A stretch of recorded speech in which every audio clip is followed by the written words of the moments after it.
having figured out which benefit class is associated with each of the outputs and the outcome, having figured out who's got to do what, by when, and how you're going to measure it, you've got the base of your benefit realization plan for your output and your outcome.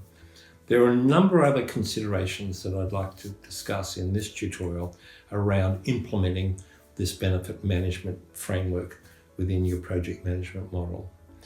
The first is the whole idea of benefit realization risk. Now, we'll talk about risk separately in a subsequent tutorial, but benefit realization risk, as distinct from delivery risk or production support risk, looks at how risky, what are the risks in converting primarily outputs to outcome.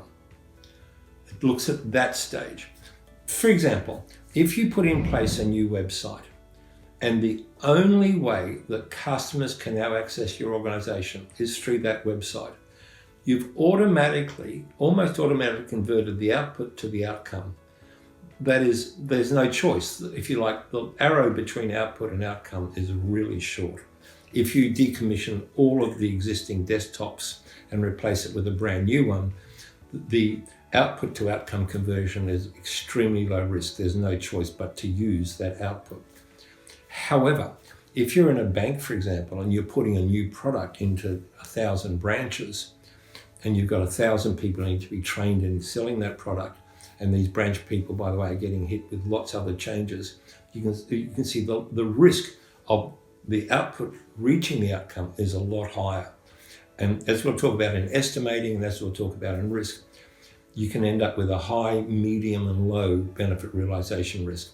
And sponsor needs to know this, that, even if we go live and successfully produce all the outputs, the risks associated with converting those outputs to the outcome are very high. So you need to do some real management of that. That's what's called benefit realization risk.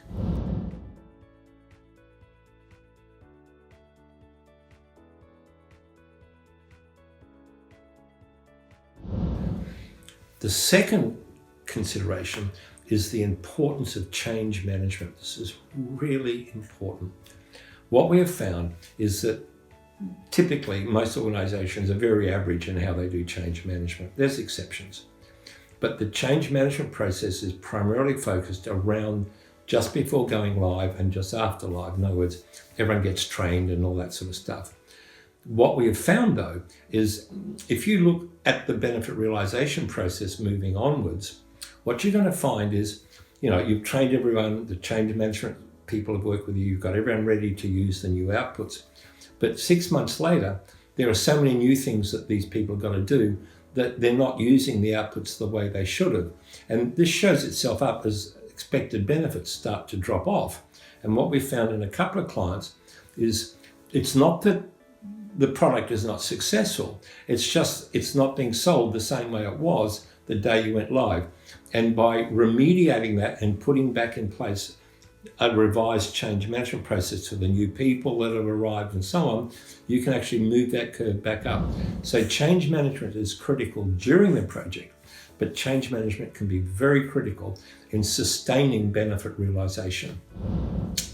The next thing I'm going to talk about is a little bit more esoteric, and it's called benefits curves. And there are 3 of them that you'll come across. Most organizations, because they're not that good at benefits, default to a simple thing like you can run the benefits for 5 years or 10 years or 2 years, and they come up with these sort of simple rules of thumb. But if you understand benefit curves, you get a much more sophisticated and nuanced view of this. There are 3 of them. First one is what's called a recurring benefit, typically associated with reduction of cost, typically associated with a steady progression of new sales. And it actually just, as a step curve, and it just keeps moving up over year. So over 5 years, with what's called recurring benefit curve, it just remains pretty well flat. It keeps going up.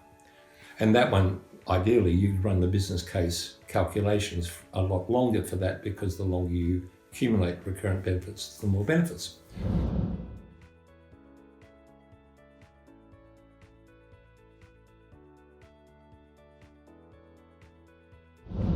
The next one is what's called a first to market curve. Fairly rare, but increasingly becoming more common as we get more competitive. What happens there is you put in some new outputs, you get this great outcome of new customers, but 3 months after you go live, all your competitors are starting to match your new product. So if you actually map the benefits, they go up because you're getting lots of sales, then they start dropping off fairly quickly because your competitors are now matching you. So that one is a very short curve, maybe only lasts for a year, could be even shorter than that. So running it for 5 years doesn't make any sense at all. That's called the first to market curve.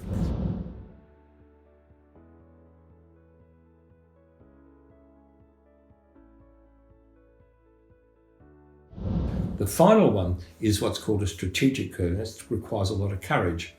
You're putting in place an output and an outcome that actually is going to take 3 to 4 years to get penetration before the benefit curve comes up. Probably the best example of that is Amazon. For 9 years, Jeff Bezos put any revenue he got from Amazon back into building the world's best infrastructure and the world's best distribution system and customer tracking system. So if you actually look at the return on investment for Amazon, it was flat because all the benefits were being absorbed very quickly. Any revenue was being absorbed back into costs. But 9 years afterwards, and you know the story, right? The most successful company in the world, probably. That's the strategic curve. You make a 9 to 10 year bet that eventually the benefits will pick in.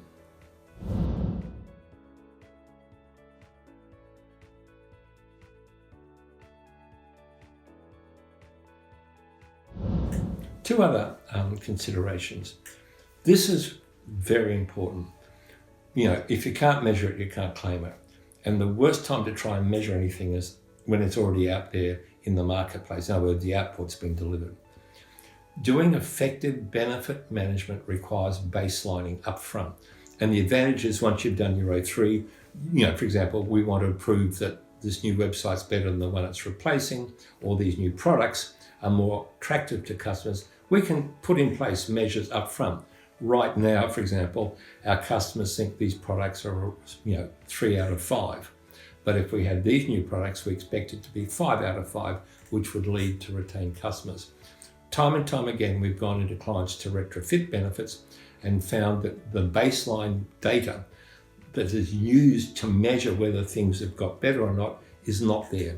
So if you're going to do benefits properly, baseline all the necessary measures up front.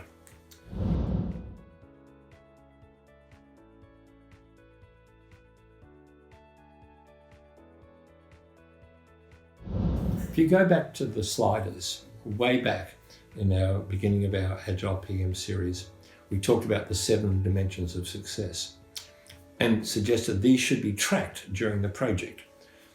Benefits, once you've done the O3 model and you've done your actual scan of the benefits and you've created especially your output benefit realization plan, every time you track the project, you should measure the status of the assumptions you've made around the benefits.